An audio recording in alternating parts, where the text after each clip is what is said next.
বাইরে খুব বৃষ্টি পড়ছে, তাই রাত্রেবেলা মেয়ের আবদার হলো কিছুতেই ভাত খাবো না।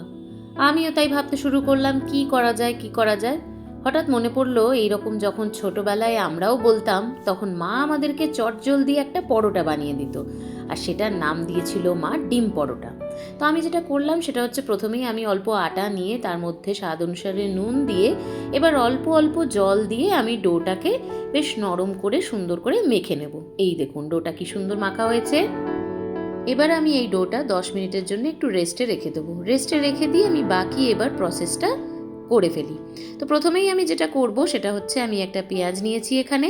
পেঁয়াজটাকে আমি একদম কুচি কুচি করে কেটে নেব, কারণ আপনাকে এই ডিমের গোলাটার মধ্যে পেঁয়াজ কুচি দিতে হবে। আপনারা চাইলে এর মধ্যে কাঁচা লঙ্কা কুচিও দিতে পারেন, সেটাও খুব ভালো লাগবে খেতে। কিন্তু যেহেতু আমার মেয়ে কাঁচা লঙ্কা খায় না, তাই আমি পেঁয়াজটাই নিলাম। পেঁয়াজটাকে আমি এবার খুব ভালো করে বেশ মিহি করে কুচি কুচি করে একপাশে রেখে দেব। এবার আমি যেটা করব, একটা বোল নেব। সেই বোলটার মধ্যে আমি 2টো ডিম ভালো করে ভেঙে নেব। 2টো ডিম আমি নিয়ে নিচ্ছি। 2টো ডিম ফাটিয়ে আমি এই বোলটার মধ্যে দিয়ে দেব। এবার এই ডিমটা আমি খুব ভালো করে মিশিয়ে নেব, খুব সুন্দর করে আমি এটাকে ফেটিয়ে নেব ডিমটাকে। তারপর আমি বাকি জিনিসগুলো এর মধ্যে অ্যাড করব। এবার আমি ডিমের গোলাটা ভালো করে তৈরি করে নেব। তারপরে একে একে আমি জিনিসগুলো দেব। খুব বেশি জিনিস দিতে হবে না, তাতেই খুব সুস্বাদু হবে। তো যেটা করব, আমি প্রথমেই এর মধ্যে স্বাদ অনুসারে অল্প নুন দিয়ে নেব। তারপরে যেহেতু আমি কোনো কাঁচা লঙ্কার ব্যবহার করিনি, তাই আমি অল্প গোলমরিচের গুঁড়ো দিয়ে দিলাম এর মধ্যে, যেটাতে স্বাদটা একটু বাড়বে। এটাকে আমি ভালো করে মিশিয়ে নেব এবং তারপরে আমি যেটা করব, এই যে কুচিয়ে রাখা পেঁয়াজ থেকে কিছুটা পেঁয়াজ নিয়ে আমি এই ডিমের গোলাটার মধ্যে দিয়ে দিলাম। এবার ডিমের গোলাটাকে আবারও একবার ভালো করে আমি মিশিয়ে নেব। ভালো করে মেশানো হয়ে গেলে এবার আমি এই ডিমের গোলাটাকে একপাশে রেখে দেব। তারপর এবার আমি ডোটা প্রসেস করব। যেটা করব সেটা হচ্ছে, এই দেখুন ডোটা কি সুন্দর নরম হয়ে গেছে। এবার আমি এর মধ্যে থেকে কয়েকটা লেচি কেটে নেব। যে কটা করব সেই কটা লেচি আমি এর মধ্যে থেকে কেটে নেব। তো একে একে আমি লেচিগুলোকে অল্প আটা হাতে নিয়ে আমি লেচিগুলোকে সুন্দর করে নিলাম। একটু বড় বড়ই করব, কারণ রাতে খাবার তো, পেটটাও ভরতে হবে, তাই একটু বড় বড় করে আমি কয়েকটা লেচি করে রেডি করে নিয়েছি। এই দেখুন, এবারে আমি একে একে এই সব ডোগুলো রুটির আকারে বেলে নেব। গোল গোল করে রুটি করে নেব এগুলোকে। সব কটা ডো বেলা হয়ে গেলে তারপরে আমি প্রসেসটা শুরু করব, এটার আপনাদেরকে দেখাচ্ছি।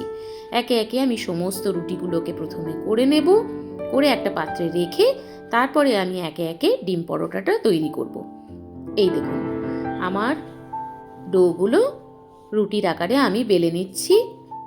অল্প অল্প আটা দিয়ে আপনারাও এইভাবে করে রুটির আটাটা মেখে নেবেন। তারপরে আমি একটা পাত্রে এই সমস্ত রুটিগুলোকে তুলে রাখলাম। এইবারে গ্যাস অন করে আমি তার মধ্যে একটা ফ্রাইং প্যান দিলাম। ফ্রাইং প্যানটা একটু গরম হওয়ার পরে একটা একটা করেই করতে হবে। একটা রুটি প্রথমে দিলাম, এপিট ওপিট খুব ভালো করে সেঁকে নিতে হবে। যেমন আমরা রুটি সেঁকা করি সেইভাবেই আমাদেরকে রুটিটা সেঁকে নিতে হবে।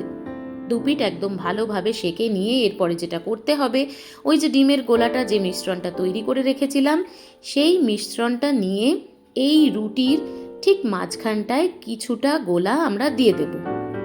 দিয়ে এবারে যেটা করতে হবে, খুবই সাবধানে আলতো হাতে করতে হবে।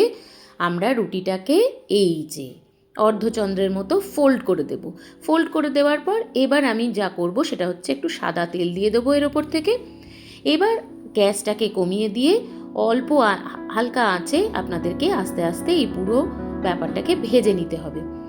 ভাজতে হবে কিন্তু খুব সাবধানে, যাতে ভেতরে ডিমের গোলাটা কোনোভাবে কাঁচা না থাকে। উল্টে পাল্টে খুব সুন্দর করে এই পরোটাটাকে ভেজে নিতে হবে। মাঝখানে মাঝখানে খুন্তি দিয়ে একটু করে চিড়েও দিতে পারেন, তাতে ডিমের গোলাটা কোনোভাবেই কাঁচা থাকবে না।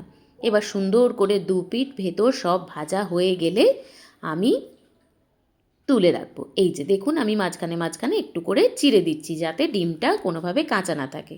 এইভাবে করেই আমি আমার সমস্ত ডিম পরোটাগুলো সুন্দর করে ভেজে নেব। এবার আমি এখানে তুলে দিলাম মেয়েকে দেবো বলে। এবার আমি বাকি ডিমের পরোটাগুলোও করে ফেলি, তারপর আপনাদেরকে দেখাচ্ছি। এই দেখুন আবার পরের ডিম পরোটাটাও আমি দিয়ে দিয়েছি। এইভাবে আমার সব কটা তৈরি হয়ে গেছে। দিলাম একটু সস, এই দেখুন তৈরি হয়ে গেছে চটজলদি ডিম পরোটা। আপনারাও করুন, খুব ভালো লাগবে খেতে।